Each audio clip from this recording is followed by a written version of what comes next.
اب آج کا میرا موضوع ہے شہادت علی رضی اللہ تعالیٰ عنہ۔ اصل میں حضرت علی رضی اللہ تعالیٰ عنہ کی شہادت بھی اسی الفتنۃ الکبریٰ کا تسلسل ہے۔ وہ جو عبداللہ ابن سبا کا پیدا کرنا عظیم ترین فتنہ تھا، اسی کا ایک نتیجہ حضرت علی کی شہادت بھی ہے، لیکن وہ بات ذرا تفصیل سے سمجھ لیں۔ اور اس کے لیے میں ممنون احسان ہوں، حال ہی میں ایک کتاب چھپی ہے، ڈاکٹر سید رضوان علی ندوی وہ محقق ہیں تاریخ کے، انہوں نے بڑی تاریخی تحقیق کے بعد جو باتیں بیان کی ہیں وہ میں آپ کے سامنے رکھ رہا ہوں۔ عرب میں جنوب مغرب کی کونے میں جہاں یہ یمن بھی آباد ہے، اس کے اوپر نجران ہے، اسی علاقے میں یمامہ کا علاقہ کہلاتا ہے، یہاں ایک قبیلہ آباد تھا بنو تمیم۔ یہ جو لوگ تھے بڑے کرخت مزاج، جنگجو، اکھڑ، ضدی، اور جس بات کو ایک دفعہ مان لے اس پر اڑ جانے والے اور بر مٹنے والے۔ یہیں سے فتنہ پہلا اٹھا تھا، سب سے بڑا جو نئے جھوٹے نبی کھڑے ہوئے تھے ان میں سب سے بڑا تو مسلمہ کذاب تھا، یہی تو علاقہ تھا۔ اور اس کے خلاف اس فتنے کی سرگوبی میں کتنے صحابہ، 1200 صحابہ ایک جنگ کے اندر شہید، جن میں 500 جو ہے وہ وفات رضی اللہ تعالیٰ عنہ۔ تو یہ لوگ جو یہ تھے بڑے زوردار تھے۔ اس قبیلے کے بارے میں حضرت عمر رضی اللہ تعالیٰ عنہ نے ایک بڑی عجیب حکمت عملی اختیار کی، ان کو وہاں سے اکھاڑ کر اور ایران کی سرحدوں پر آباد کر دیا، اب جہاں پر جہاد ہو رہا تھا، تاکہ ان کے اندر جو یہ جنگجوئی ہے یہ اب اس مقصد کے لیے استعمال ہو، اب وہ دارالاسلام کی توسیع کے مقصد کے لیے استعمال ہو۔ اور وہ ہوئی، حضرت عمر نے 2 چھاونیاں بنائی تھی رضی اللہ عنہ، کوفہ اور بصرہ، کیونکہ ظاہر بات ہے کہ اب جو اسلام کا دائرہ پھیل رہا تھا اور اسلامی حکومت پھیل رہی تھی اور زیادہ تر جو ہے مشرق کی طرف پھیل رہی تھی، ایران اور خراسان وغیرہ، تو اب مدینے سے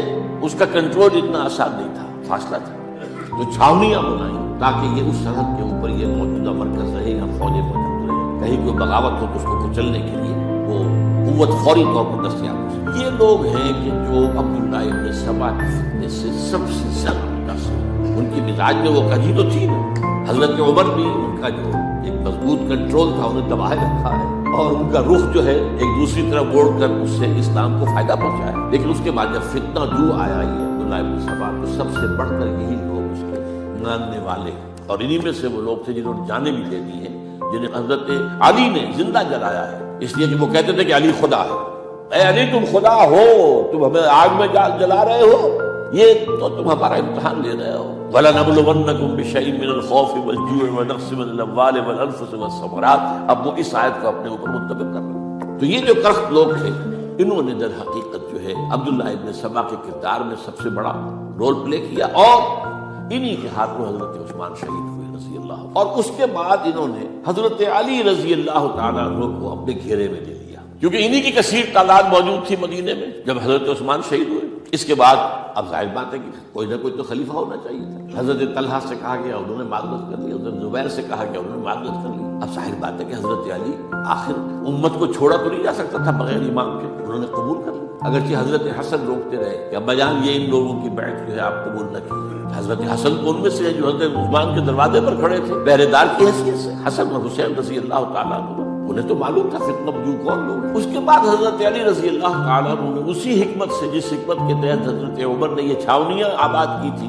دارالخلافہ بھی مدینے سے کوفہ منتقل کر دی تاکہ پورے عالم اسلام کو کنٹرول کیا جا سکے مرکز کے ساتھ۔ اس کا نتیجہ یہ نکلا کہ اب گویا کہ حضرت علی کے گرد ان لوگوں کا گھیراؤ مکمل، کوفے میں یہی تو آباد تھے، کوفی یہی تو تھے، حضرت عمر نے انہیں لا کے یہاں آباد کیا تھا۔ جب حضرت علی نے کوفے کو اپنا دارالخلافہ قرار دیا تو گویا کہ ان کا پھر عمل دخل بہت بڑھ گیا۔ ایک طریقے سے یہ کہا جا سکتا ہے کہ انہوں نے اب حضرت علی رضی اللہ تعالیٰ عنہ کو اپنے محاصرے میں، چنانچہ جنگ جمل کے موقع پر یہ ہوا ہے کہ صلح ہو گئی تھی، حضرت عائشہ رضی اللہ تعالیٰ عنہ کے جو نمائندے تھے اور ادھر سے حضرت علی، صلح ہو گئی تھی، طے ہو گیا تھا کہ ہاں قاتلین عثمان کو جو ہے ان کو سزا دی جائے گی، قصاص لیا جائے گا حضرت عثمان کے قتل۔ لیکن ان لوگوں نے 10,000 آدمی کھڑے ہو گئے کوفے کے اندر، ہم سب قاتل ہیں عثمان کے، لوگ کے ساتھ ہم سے اگر لے سکتے ہو۔ اس کے نتیجے میں اور انہوں نے جنگ شروع کر دی، اور جب جنگ شروع ہو جائے پھر اس کے بعد تو کوئی نہیں دیکھ سکتا کیوں شروع ہوئی، کیسے شروع ہوئی، کس نے شروع کی، اب تو یا مارو یا مرو، دو ہی باتیں ہوتی ہیں۔ 10,000 مسلمان ایک رات میں شہید ہوئے جنگ جمل۔ اب اس کے بعد حضرت علی رضی اللہ تعالیٰ عنہ کی خلافت جو ہے حضرت امیر معاویہ نے ماننے سے کہا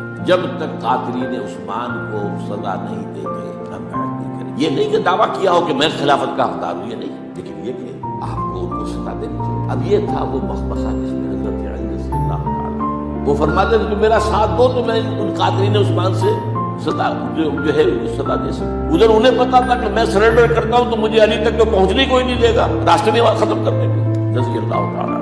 یہ پیش تھا ایک جو ایسا پڑا. اب اس میں جب حضرت معاویہ اور حضرت علی کے مابین فیصلہ کن جنگ ہوئی, جنگ صفین جسے کہتے ہیں, جس میں 70,000 مسلمان ایک دوسرے کی تلواروں تیروں نیزوں سے قتل. اس موقع پر حضرت معاویہ کی طرف سے ایک آفر آئی, قرآن مجید کو نیزے پر اٹھا کر لوگوں نے کہا کہ یہ خونریزی بند کر دو, ہم قرآن کا فیصلہ ماننے کو تیار. حضرت علی دیکھ رہے تھے کہ یہ اصل میں میری فتح کو شکست سے بدلنے کا پروگرام ہے, تقریباً فتح میری ہو چکی ہے, لیکن یہ جو طبقہ تھا یہ ان کا نہیں, بڑی ٹھیک بات کہہ رہے ہیں وہ, مانیے ان کی بات.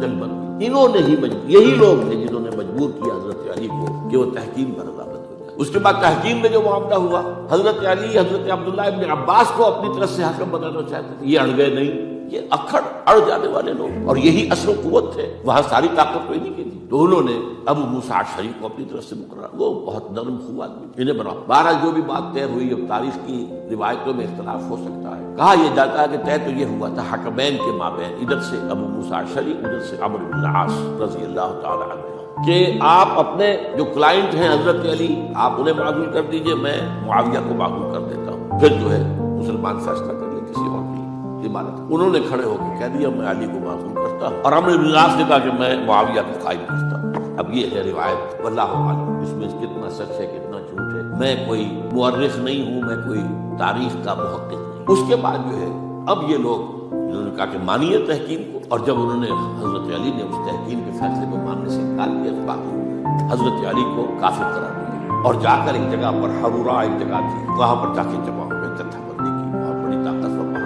انہوں نے طے کیا کہ علی بھی کافر ہو گیا, معاویہ بھی کافر ہو گیا, عمرو بن العاص بھی کافر ہو گئے, سب کافر. حضرت علی کی طرف سے ایک گئے سفیر ان سے بات کرنے کے لیے, تو انہوں نے کہا تم نے تو کہا تھا کہ تحکیم کو تسلیم کرو, کہ ہاں ہم نے گناہ کیا تھا, کفر کیا تھا, ہم توبہ کی ہم نے. اگر علی بھی مان لے کہ میں نے مان کر کفر کیا تھا, اب میں توبہ کرتا ہوں, تو ہم ان کی بات مان لیں گے. اب حضرت علی اس طرح کا جھوٹ کیسے بولتے ہیں, ہم تو کوئی کفر نہیں کیا. بہرحال انہوں نے پھر بھی نرمی برتی کہ دیکھو اگر تم کوئی خونریزی نہیں کرو گے, فساد نہیں مچاؤ گے, تو میں تمہیں کچھ نہیں کروں گا. لیکن وہ اپنی ان شرارتوں سے بات نہیں آئے. تو پھر تیسری جو بڑی جنگ ہوئی ہے, ان جنگوں میں جنگ نہروان کہلاتی, حضرت علی کی جنگ خوارج کے ساتھ, جس میں 4000 خارجی جو ہے. اور یہ بات اب آپ نوٹ کر لیجیے کہ یہ لوگ جیسا کہ اکھڑ بھی تھے لیکن اپنی بات پر ڈٹ جانے والے تھے, لیکن ساتھ ہی دیندار بھی تھے, نمازی اور روزگار بھی. یہ اس طرح کے لوگ نہیں تھے جو فاسق اور فاجر, بس یہ مزاج کا ایک ہے, جس بات جو بات دل میں بیٹھ گئی اڑ گئے. یہ اصل میں انہوں نے پھر فیصلہ کیا کہ اور تو ہمارے بس میں اب کچھ نہیں ہے, ان تینوں کو قتل کر دیا, علی کو بھی اور معاویہ کو بھی اور عمرو بن العاص کو. تو ایک جگہ ان کی سازش ہوئی, 3 آدمی معین ہو گئے, ایک ہی وقت کا طے فیصلہ ہو گیا, فلاں تاریخ کو فجر کے وقت تم جاؤ اور تم کوفے کی جامع مسجد میں, جب علی نماز جماعت کرا رہے ہو خنجر مارو. اور یہ اس کا نام ابن ملجم تھا, خارجی. یہ وہی لوگ بنو تمیم کے لوگ. دوسرا جو تھا وہ دمشق میں حضرت معاویہ کو قتل کرنے سے ہی کرنے. تیسرا مصر پہنچ گیا حضرت عمرو بن العاص. اب یہ بات اللہ کی طرف سے ہے, یہ تو اس کی مشیت ہے, اس کا فیصلہ ہے. حضرت علی پر وار کارگر ہوا, اب شہید ہو. حضرت معاویہ پر وہ وار ذرا اوچھا پڑا, زخمی تو ہوئے لیکن آپ کی جان بچ گئی. عمرو بن العاص اس روز مسجد میں کسی معذوری کی وجہ سے, عذر کی وجہ سے فجر میں آئی نہیں سکتا, لہٰذا حضرت علی کی شہادت ہو گئی.